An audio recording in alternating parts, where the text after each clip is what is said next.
같이 기도하겠습니다. 하나님 아버지, 하나님의 말씀을 듣습니다. 말씀이 그냥 지나가는 것이 아니라 우리의 심령 가운데 뿌리 내리고 열매 맺고 자라서 그 말씀 가운데 우리를 던지고 말씀 가운데 소망을 얻고 말씀 가운데 살아가는 역사 있게 하여 주옵소서. 전하는 자나 또 듣는 자나 하나님의 한 영으로 하나 되게 하여 주옵소서. 예수 그리스도의 이름 받들어 기도합니다. 아멘. 오늘 결단하라 라는 제목으로 같이 은혜 나누기 원합니다. 어느 아이가 삼촌이랑 스테이크 집에 갔습니다. 웨이터가 와서 묻습니다. 고기는 어떻게 구워드릴까요? 그러니까 삼촌이 이렇게 얘기했습니다. 미디움으로 구워주세요. 그러니까 조카가 눈이 휘둥그레져서 삼촌한테 그랬습니다.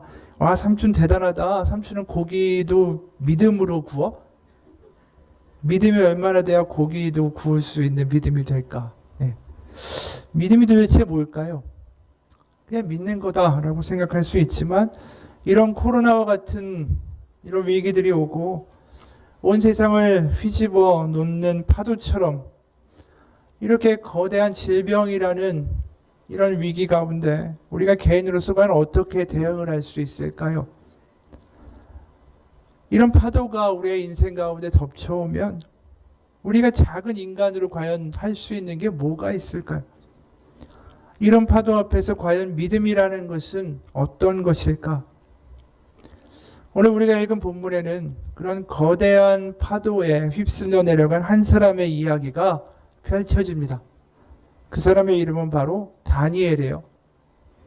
이야기는 이렇게 시작이 됩니다. 1절에 보면 유다왕 여호야김이 다스린 지 3년 되는 해에 바벨론 왕 느부갓네살이 예루살렘에 이르러 성을 에워쌌더니, 이 바벨론은 초강대국입니다. 이 초강대국이 남유다 왕국을 침략을 해요. 수도까지 거의 다 함락당합니다. 그냥 속절없이 당하는 거예요. 어쩔 수가 없습니다. 간신히 멸망은 면했는데 이 바벨론의 느부갓네살이라는 왕은 시드기야라는 허수아비 왕을 세워놓고 또 귀족과 왕족들을 포로로 이끌어가고 성전의 보물들을 약탈해 갔습니다. 이 느부갓네살이라는 바벨론의 왕은 굉장히 악랄한 왕이었어요. 우리가 지금 본 1장 말고 다른 부분을 보게 되면 그는 굉장히 자존심도 강했고 허영심도 아주 병적으로 강했고 그리고 성미가 급했고 살인을 즐겼고 잔혹하게 아주 유명한 왕이었습니다. 그래서 다니엘서 2장을 보게 되면 그가 꿈을 꾸죠. 꿈을 꾸고 나서 마술사와 주술가와 점쟁이들하고 점성가들을 그 나라에 있는 그런 사람들을 다 불러 모읍니다. 그리고 꿈을 해몽하라고 명령을 해요. 꿈을 해몽하려고 하면 꿈의 내용을 가르쳐 줘야 되는데 그 꿈의 내용도 알려주질 않습니다. 그러니까 당신들이 알아서 그 꿈의 내용도 맞추고 해몽도 하라는 거죠. 이 잔인한 겁니다. 결국 그러고 나서 아무도 꿈을 해몽하지 못하니까 다 죽여버려라. 이렇게 명령하는 거예요.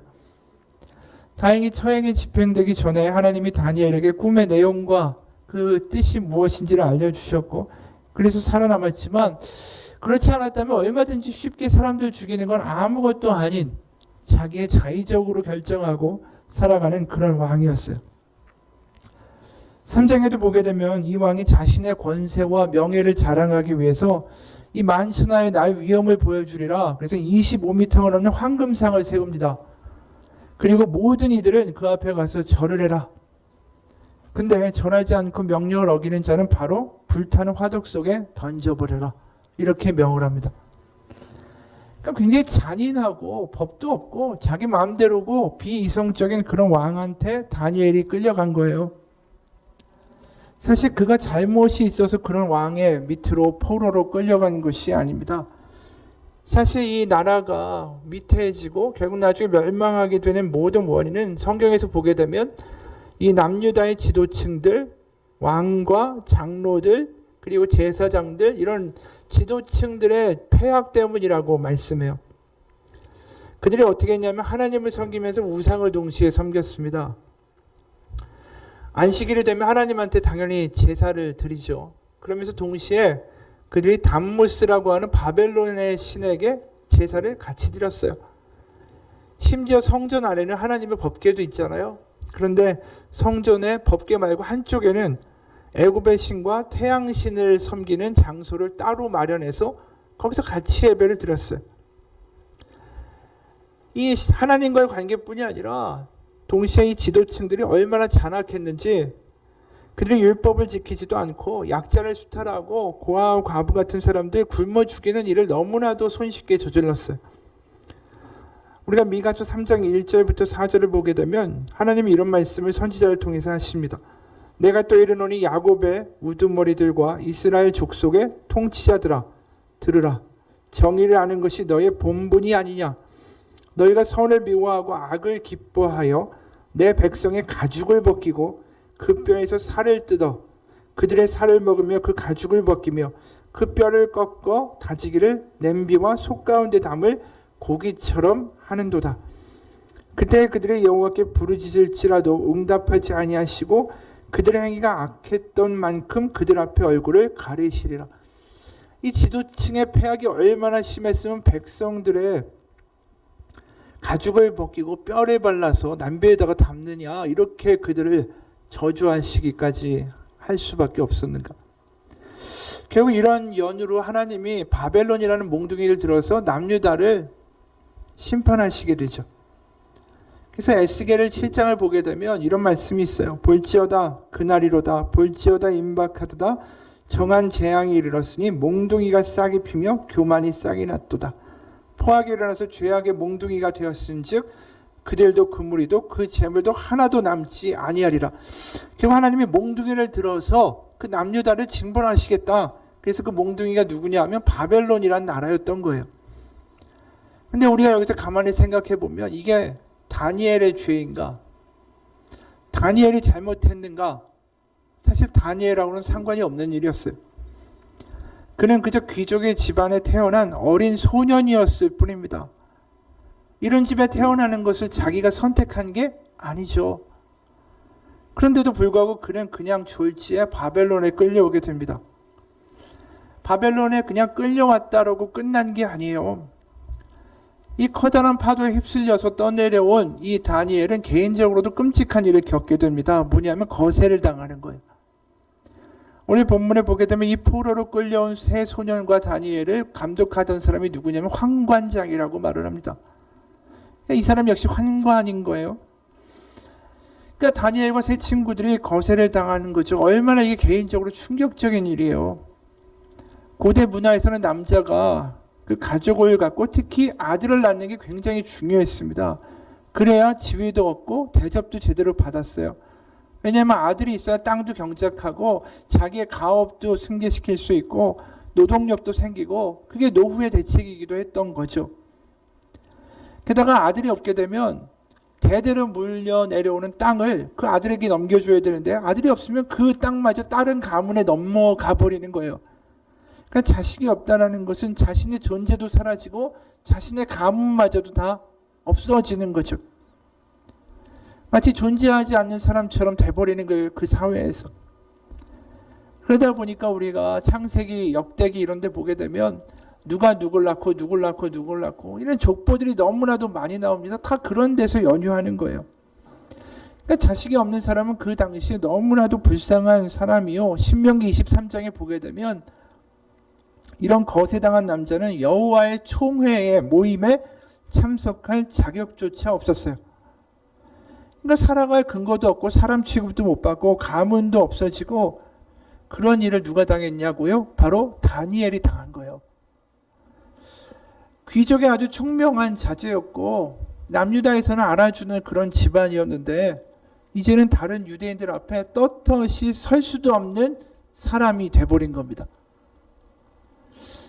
여기 보게 되면 그가 끌려가서 환관이 된 이유가 뭐라고 되어 있냐면 그의 유별함이에요. 우리가 4절을 보게 되면 곧 흠이 없고 용모가 아름다우며 모든 지혜를 통찰하며 지식에 통달하여 학문에 익숙하여 왕국에 설 만한 소년을 데려오게 하였고 그들에게 갈대아 사람의 학문과 언어를 가르치게 하였고. 그러니까 이 고대 강력한 왕국이었던 바벨론이 정복한 땅에서 최고의 인재들을 끌고 오는데 아름다운 미인은 후궁으로 삼고 뛰어난 남자들은 데려다가 이 종으로 삼거나 거세를 시키거나 이렇게 한 거예요. 그러니까 반항도 못하고 불륜도 저지를 수 없도록 이렇게 해버린 거죠. 근데 우리가 생각해 보면 그가 잘생긴 거, 그가 총명한 거, 그거 자기가 얻은 게 아니에요. 다 그냥 그렇게 태어난 거죠. 선택한 게 아닙니다. 아니 왜 용모라도 출중하지 않았으면 끌려가지는 않았겠죠. 환관도 안 됐을 거예요. 그가 선택한 건 단 하나도 없이 그냥 커다란 파도 앞에 휩쓸려서 그냥 떠내려간 거예요. 모든 것이 타의에 의해서 만들어진 일입니다. 어찌해볼 도리 없이 그의 인생이 휘말려 들어갔어요.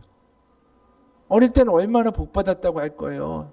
용모도 출중하고 지혜도 있고 귀족 가문이고. 근데 갑자기 이런 일을 당하게 된 겁니다. 그가 겪는 수난은 여기서 끝나지 않아요.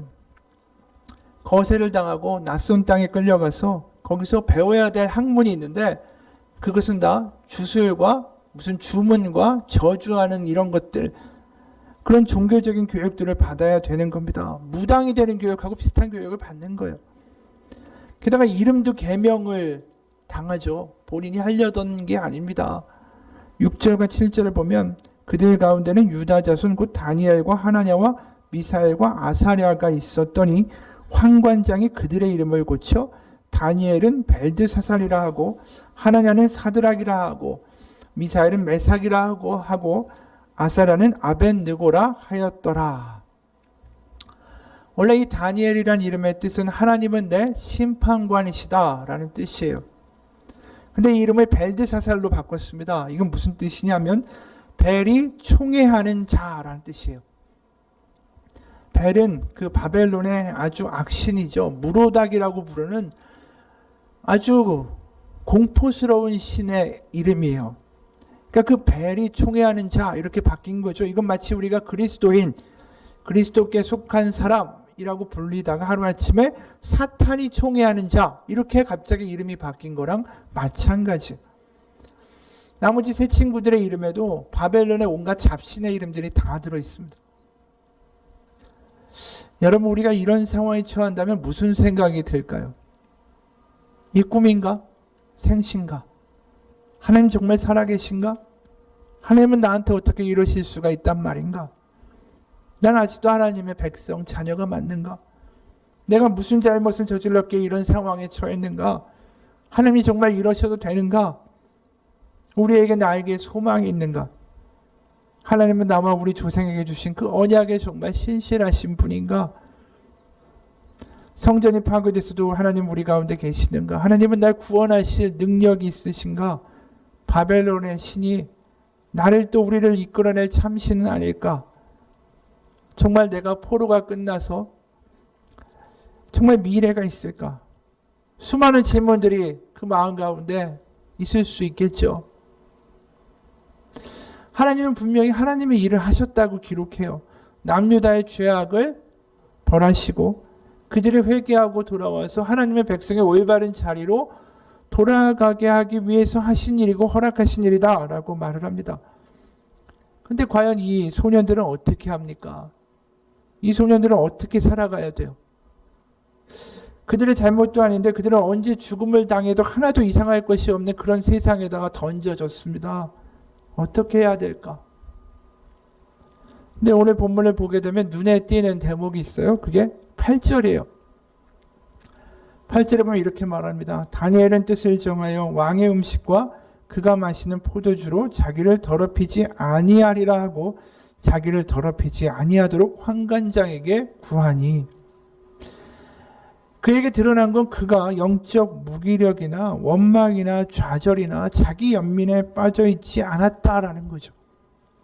굉장히 눈에 띄는 것은 이런 실망할 수 있는 상황 가운데 그가 주도적으로 뜻을 정했다라고 기록하고 있다라는 거예요. 그 시대의 광풍과 풍파와 그가 겪는 고난 속에서 자기 인생의 주도권을 느부갓네살이라는 왕이나 아니면 세상에다가 주지 않았습니다. 그렇죠. 우리에게 필요한 건 뭐냐 하면 우리도 이런 일을 겪을 수 있어요. 우리의 뜻하지 않는데 지금 코로나라는 풍파가 왔고 파도가 왔고 우리가 거기에 휩쓸리지만 그 가운데 우리가 필요한 한 가지는 뭐냐면 결단이라는 거예요. 뜻을 정하는 거. 다니엘이 결단하죠. 뭐라고 결단하냐면 왕의 음식과 그의 마시는 포도주로 나를 더럽히지 아니하리라. 충분히 무기력에 빠질 수 있고요. 충분히 원망과 회의에 빠질 수 있습니다. 그런데 결단하고 하나님한테 나아가죠.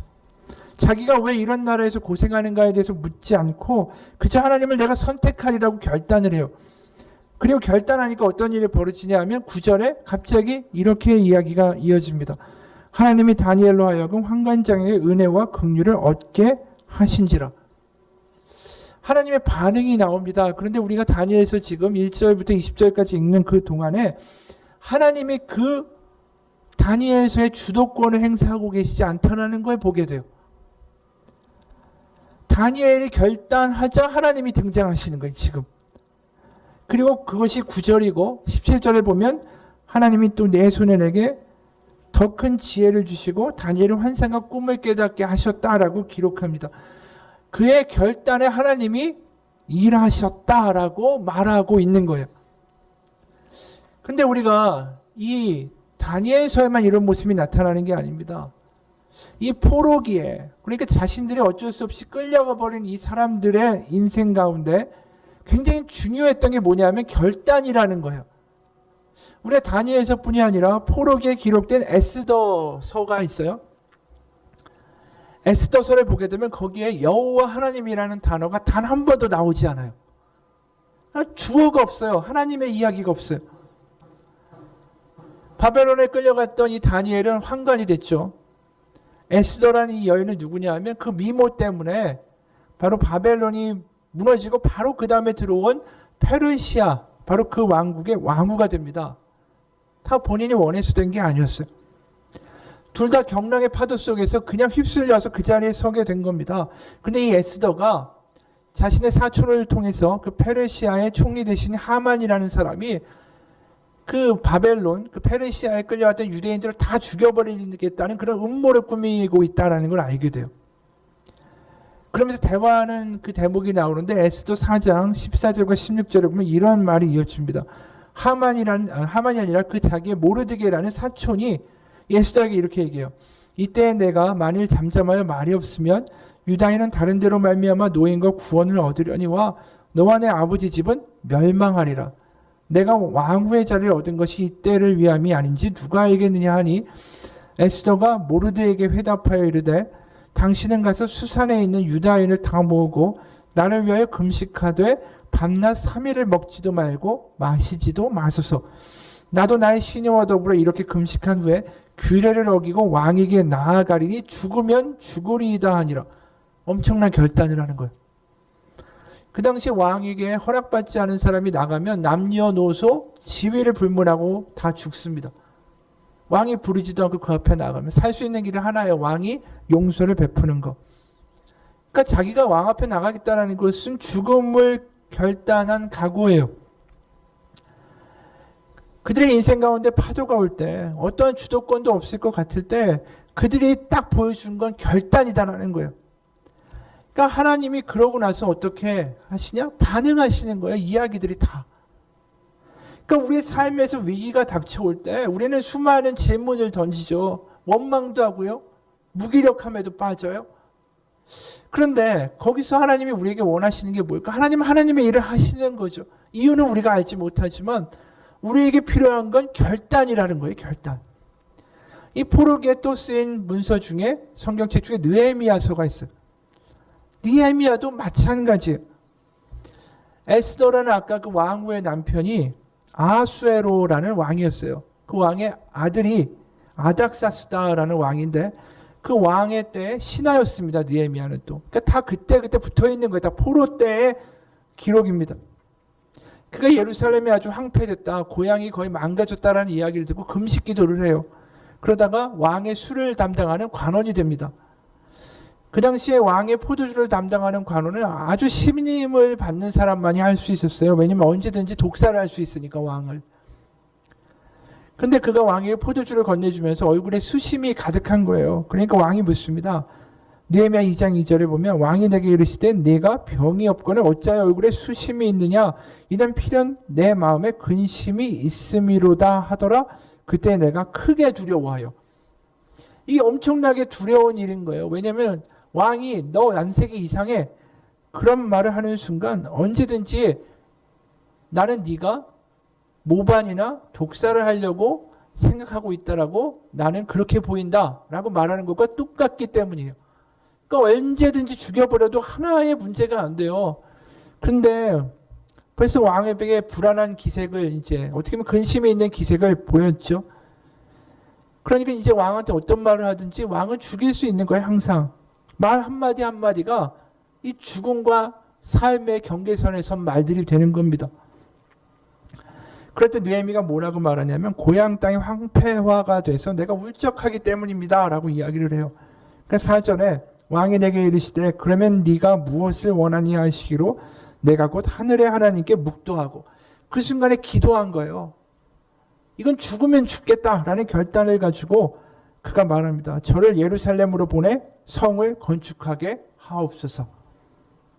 그의 결단이에요. 그의 결단으로 말미암아 어떤 일이 생겼냐면 예루살렘의 성이 다시 개축하게 됩니다. 성경에는 이 남유다가 멸망하게 되고 바벨론이라는 강대국에 의해서 어쩔 수 없이 끌려갔던 사람들의 이야기가 나와요. 개인들의 이야기죠. 그런데 그들에게 뭐가 있었냐면 그들이 결단했다라는 거에 주목해요. 바로 그들의 결단에 하나님이 반응하셨다. 우리의 삶에 일어나는 커다란 풍파에 대하여 우리는 알지 못하지만 중요한 건 우리의 개인적 차원에서의 결단으로 말미암아 우리의 삶이 다른 방향으로 흘러갈 수 있다는 거 하나님이 말씀하고 계시다라는 거죠. 이 느헤미야나 에스더나 다니엘이나 충분히 좌절할 만해요. 하나님을 원망할 수도 있어요. 그리고 자기의 기구한 인생에 한숨 쉴 수도 있습니다. 내가 왜 이렇게 태어났고 내가 왜 이런 집안에 태어나서 내가 왜 끌려와야 되느냐. 얼마든지 그럴 수 있어요. 그렇게 인생을 다 허비할 수 있습니다. 그런데 그들이 한 일은 다 똑같아요. 뜻을 정하고 결단하였다. 오늘 다니엘도 그런 결단으로 왕이 준 포도주 음식을 안 먹겠다. 율법에서 그만 음식 다 먹을 수 없다라고 거부합니다.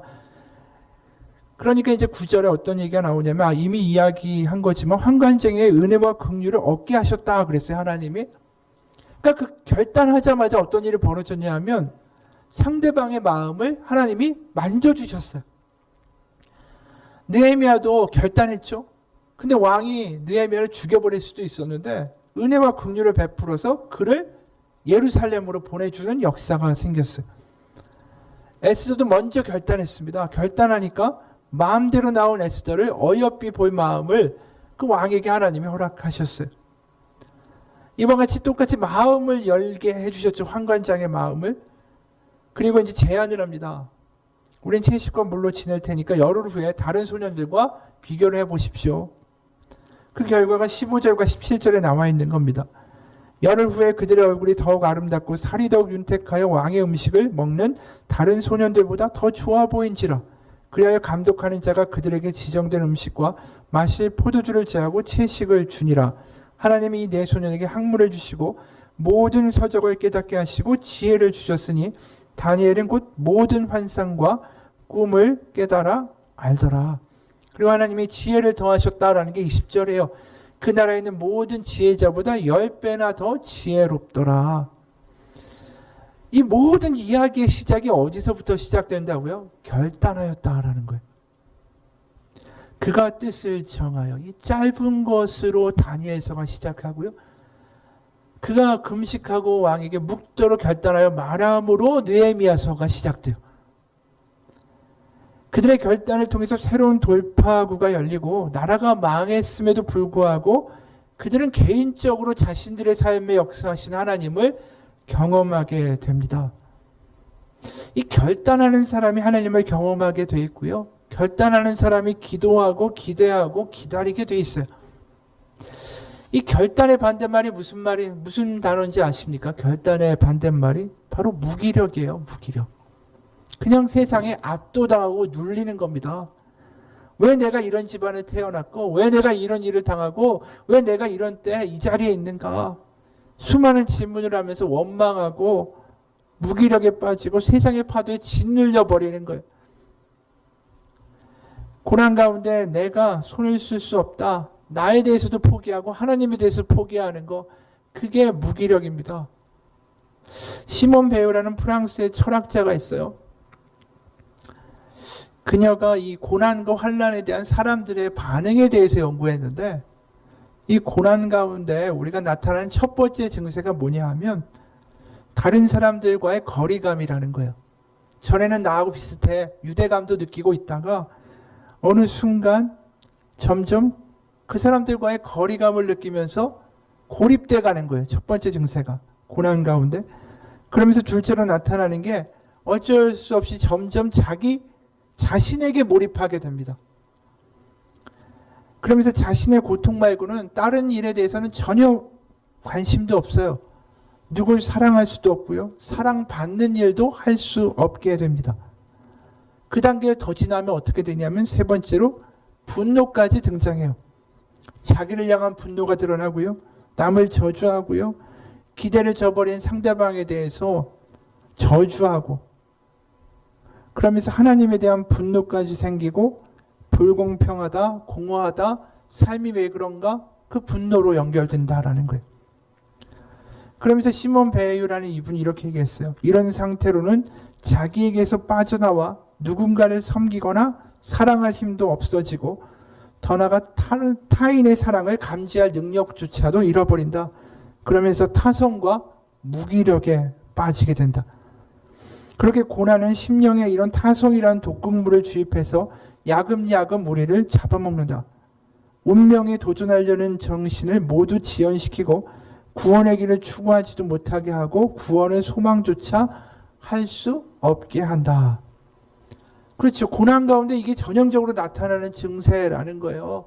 거리감이 느껴지고 고립되고 자기 연민에 빠지고 분노에 빠지고 자기에 몰입하면서 다른 사람 얘기도 안 들리고 남을 사랑하거나 사랑받는 일도 할 수가 없고, 그러면서 공허해지고 하루하루 그냥 지나가면서 분노 가운데 빠져버리는 거예요. 그러면서 고난의 최후의 단계에 이르면 모든 게 냉소적이 됩니다. 남에게 하는 일도 냉소적이고 뭘 한다고 되겠냐라고 그런 말만 하고 자기 혐오와 자기 파괴까지 이르게 돼요. 그러면서 시몬 베요가 이런 말로 결론을 짓습니다. 고난이나 환난은 이 세상에 하나님이 없는 것처럼 느끼게 만든다. 죽은 사람의 부재를 느끼는 것보다 더하게 말이다. 마치 칠흑까지 어두운 감방 안에서 빛의 부재를 느끼는 것보다 더 심하게 하나님이 안 계신다라고 느낀다. 누군가 우리를 사랑한다고, 하나님이 우리를 사랑하신다고 누군가 이야기하면 머리로는 끄덕일지 모르지만 마음에는 와닿지 않는 것이다. 이게 끔찍한 일이에요. 더 이상 마음이 움직이질 않아요. 고난 가운데 가장 큰 위기는 바로 이겁니다. 고난 그 자체가 문제가 아니라 우리의 마음이 이렇게 돼버리는 게 정말 심각한 위기예요. 그리고 이런 악순환은 마치 내리막길을 굴러가듯이 가속도가 붙기 시작해요. 어느 순간 그냥 놔버리면 그 상태로 그냥 갈버립니다. 어느 순간 자기 혐오에 빠지고요. 자기 비하에 빠지고 자기 파괴로 순식간에 가버려요. 올라가는 건 힘들지만 내려가는 건 너무 빨라요. 바로 오늘 다니엘이 보여주고 있는 결단이 뭐냐면 자기는 결단코 그 낭떠러지와 내리막길로 가지 않겠다라는 거예요. 우리가 세상의 풍파를 선택할 수는 없어요. 하지만 이 내리막길로 내 자신을 던지는 일은 내가 결단할 수 있다라는 거예요. 자기를 그 낭떠러지와 내리막길로 던져버리고 그냥 그 나락으로 가속도가 붙어 떨어져가는 그 일을 거부하는 겁니다. 다니엘은. 자기에게 닥친 파도와 나라의 패망과 황건이 되는 것, 거기에서 그냥 무기력에 빠져버리는 게 아니라 그가 결단하였다. 이 말이 너무나도 중요한 이유예요. 그리고 그 결단에 반응하셨다. 우리도 어려운 시대를 살아가고 있어요. 이 시대에서 우리도 잘못하면 내리막길로 그냥 굴러가기 딱 좋을 때입니다. 이럴 때 중요한 게 뭐라고요? 결단이에요. 내가 결단코 이 아래로 굴러 내려가지 않으리라. 우리가 그 결단을 매일 하지 아니하면 우리는 무기력에 너무나도 쉽게 빠집니다. 어느 심리학 책에 학습된 무력감이라는 용어가 등장해요. 거기에 보게 되면 이 개를 가지고 실험을 합니다. 24마리의 개를 가지고 A, B, C 그룹으로 나눴어요. 먼저 A그룹과 B그룹 개들한테는 전기 충격을 줬습니다. 상자에다가 넣고 전기 충격을 줬어요. 그런데 A그룹 개들한테는 전기 충격을 주되 그 앞에 버튼 하나를 달았는데 그 버튼을 그 개가 코로 탁 치면 전기 충격이 멈추도록 설계를 했어요. 이 B그룹 개들한테는 똑같은 상자에다 버튼을 달아놨는데 전기 충격을 준 다음에 그걸 아무리 버튼을 눌러도 전기가 끊어지지 않도록 한 거예요. 그리고 마지막 C그룹 개들한테는 똑같은 상자에 넣되 전기 충격도 아무것도 주지 않았습니다. 그 상태에서 24시간을 그걸 계속 있게 했어요. 그 다음에 다시 꺼내가지고 다른 상자에다 집어넣습니다. 근데 다른 상자에 넣었는데 그 상자는 아까 상자하고 좀 다르게 생겼어요. 그 상자 뒤편에 조그만 구멍을 만들어 줬습니다. 그리고 전기 충격을 주니까 A그룹의 개들은 앞에서 버튼을 찾았어요. 그리고 막 코로 두들겨 보다가 구멍이 있으니까 글리 도망해서 나와버렸습니다. C그룹의 개들은 애초에 그냥 구멍 있는 대로 도망 나왔어요. 그런데 가장 불행한 건 B그룹의 개들이었어요. 전기 충격이 오는데 이 개들이 아무 시도도 안 하고 그냥 전기 충격을 당하고 있는 거예요. 구멍이 있는데도 불구하고 그냥 무기력하게 당하는 거예요. 그 실험의 결과로 나온 용어가 학습된 무력감이라는 거예요. 그러니까 무력감이 습관이 될 수 있다는 거예요. 무기력이 자신이 되어버린다는 거예요. 난 이 고통의 상황에서 아무것도 할 수 있는 게 없다.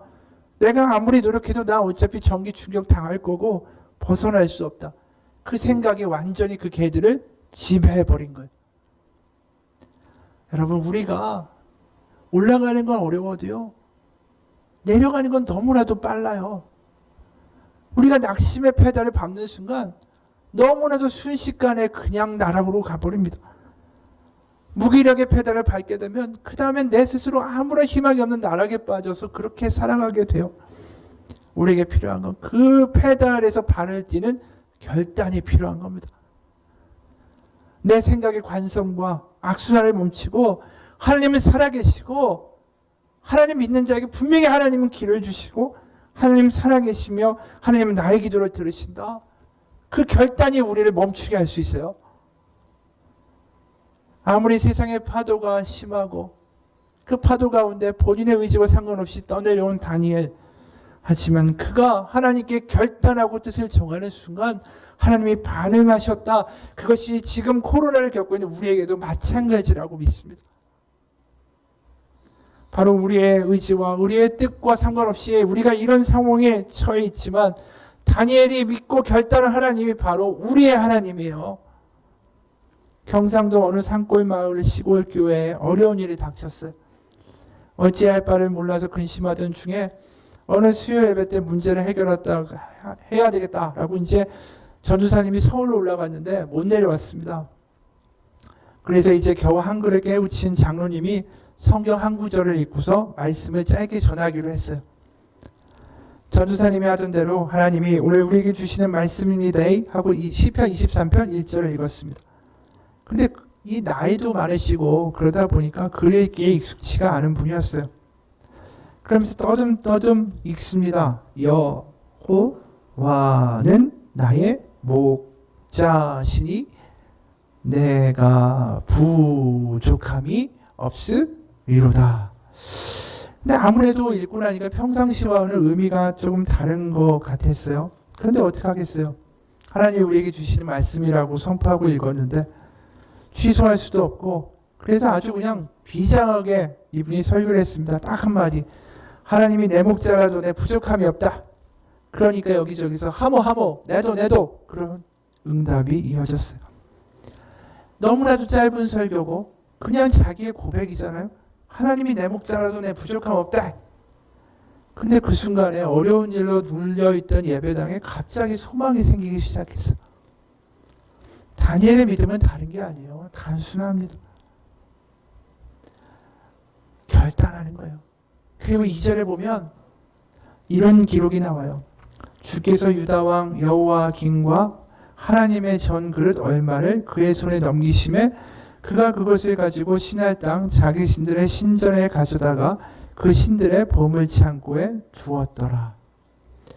이 기록 자체가 굉장히 특이해요. 뭐냐면 분명히 남유다는 바벨론에 의해서 거의 멸망 단계에 이르렀습니다. 그런데 여기는 뭐라고 얘기하냐면 하나님이 그 모든 것들을 느부갓네살에게 넘기셨다라고 이야기해요. 성전의 성물을 넘기신 것도 하나님이셨고 그것을 이방신의 보물 창고로 옮기도록 허락하신 것도 하나님이셨고 결코 바벨론의 힘이 그 일을 한 것이 아니다라는 거예요. 느부갓네살은 이 여호와의 성물을 가져다가 자신들의 신전에 갖다 놓고 여호와는 무능한 신이다, 패배한 신이다라고 조롱하려고 했지만 그걸 다 허락하신 분은 하나님이시다라고 기록하는 거예요. 바로 이렇게 바라보았기 때문에 결단할 수 있는 거죠. 그러면서 나는 왕의 포도주 음식으로 더럽히지 않겠다. 세상의 기준으로 보면은 완전히 미친 짓이었어요. 얼마든지 죽임 당할 수 있는 거죠. 왕의 음식을 안 먹겠다고 하니까.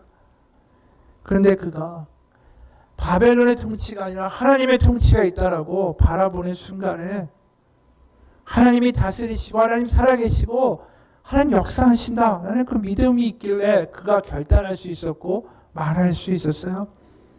그러면서 우리 다니엘서 쭉 읽다 보면 그가 엄청난 앞으로의 위기를 겪지만 그때마다 놀랍게 역사하시는 하나님의 놀라운 이야기, 가슴 뛰는 이야기들이 이어집니다. 여러분, 영적 무기력에 빠지면 안 돼요. 그게 진짜 끝이에요. 우리가 이거는 이 문제 뒤에 하나님이 분명히 계세요. 우린 이유를 모릅니다. 하지만 하나님을 포기하지 않고 결단하는 순간에 하나님 반드시 세기를 열어주세요. 세상이 그렇게 흘러갈지라도 다니엘이란 개인은 결단함으로 하나님의 일을 해나갔어요. 느헤미야도 그렇고 에스더도 그렇고. 우리가 눈에 보이지 않는 하나님이다. 어떻게 하나님 이럴 수 있습니까가 아니라 하나님은 살아계시다는 믿음 가운데 결단하면 변화가 시작됩니다. 2차 세계대전 초기에 영국의 작은 기선 한 척이 중요한 임무를 띠고 미국을 향해서 항해를 하게 됐습니다. 영국에서 미국까지 대서양을 건너가는 거예요. 수많은 적선들이 바다에 깔려 있으니까 얼마든지 공격을 당할 수 있고 미국까지 과연 갈 수 있을까 염려하는 선장한테 이 임무를 지시한 상관이 이렇게 얘기를 했습니다. 당신이 위험에 처할 때마다 이 비밀 부호를 사용해서 무전을 치면 당신한테 답신이 갈 겁니다. 선장은 이 말을 믿고 그 험한 바다를 조그만 배로 헤쳐나가기 시작했습니다. 저 멀리서 적선이 나타났어요. 재빨리 그가 받은 그 비밀 부호로 무선을 쳤습니다. 근데 진짜 답신이 왔어요. 다 알고 있다. 우리도 적을 보고 있다. 그러나 우리가 그대 곁에 있음을 잊지 말라. 이 용기를 얻은 거예요. 그래서 무사히 배를 끌고 샌프란시스코의 항구까지 갈 수가 있었습니다. 이 배가 항구에 들어올 때 그때서 알았어요. 그는 자기의 배 뒤에 바로 보이지 않던 배 한 척이 나타난 걸 보게 됐습니다. 그 배가 다른 게 아니라 잠수함이었어요.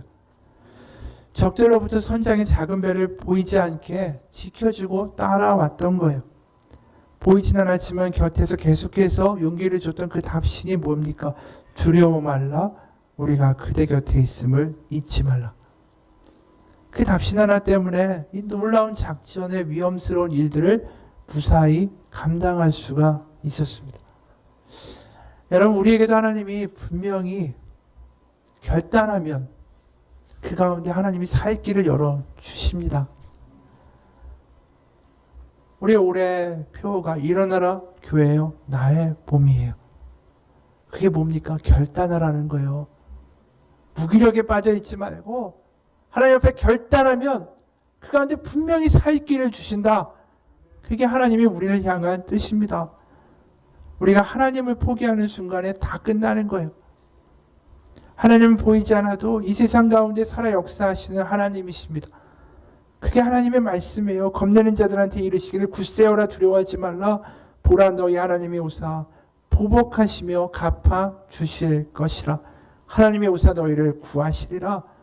이사야 41장에 두려워하지 말라 내가 너와 함께함이라 놀라지 말라 나는 내 하나님이 됨이라 내가 너를 굳세게 하리라 참으로 너를 도와주리라 참으로 나의 의로운 오른손으로 너를 붙들리라. 다시 한번 결단하시고 하나님을 선택하는 삶의 하루가 되시기를 주님의 이름으로 축원합니다. 같이 기도하겠습니다.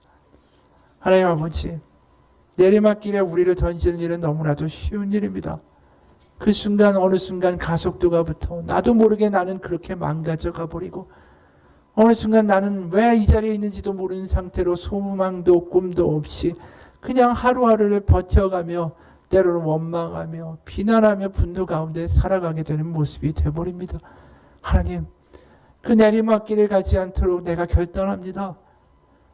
내 스스로 망가지고 포기하고 좌절하는 그 절망의 내리막길 가운데 하나님을 선택하기로 결단합니다.